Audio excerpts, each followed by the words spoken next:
বন্ধুত্ব থেকে প্রেমের সম্পর্ক, প্রেমের সম্পর্ক থেকে বিয়ের প্রলোভনে একাধিকবার শারীরিক সম্পর্ক তৈরি এবং এক পর্যায়ে মেয়েটির সাথে প্রতারণা, বিয়ে করবে না।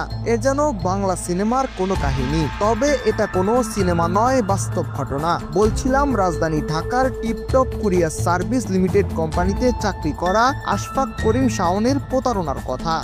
আশফাক করিম শাওন চাকরি করতেন রাজধানীর টিপটপ কুরিয়ার সার্ভিস লিমিটেড কোম্পানিতে। সেই সুবাদে একই অফিসের নারী সহকর্মীর সঙ্গে তার বন্ধুত্বের সম্পর্ক তৈরি হয়।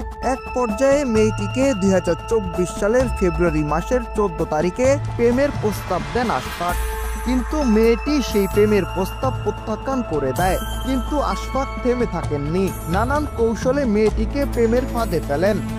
এইভাবে মেয়েটির সাথে কয়েক মাস ধরে চলছিল তাদের সম্পর্ক।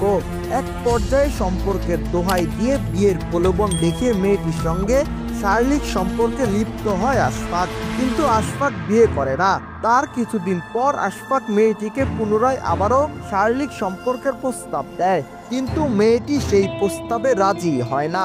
তখন আশফাক তার মুঠোফোনে ধারণকৃত তাদের ঘনিষ্ঠ মুহূর্তের ভিডিও দেখিয়ে মেয়েটিকে ব্ল্যাকমেল করা শুরু করে এবং একাধিকবার শারীরিক সম্পর্কে লিপ্ত হয়।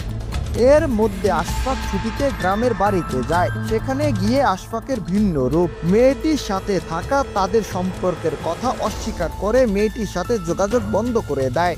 এক পর্যায়ে মেয়েটি কোনো কুল না পেয়ে বাধ্য হয়ে আশফাকের মায়ের সঙ্গে কথা বলে এবং তাদের দুইজনের সম্পর্কের কথা জানায়। আশফাকের মা মেয়েটিকে কোনো সৎ উত্তর না দিয়ে কল কেটে দেন এবং মেয়েটির সঙ্গে যোগাযোগ বন্ধ করতে সহযোগিতা করেন আশফাককে। মেয়েটি এক প্রকার অসহায় হয়ে আশফাক করিম শাওনের বিরুদ্ধে মোহাম্মদপুর থানায় মামলা করেন।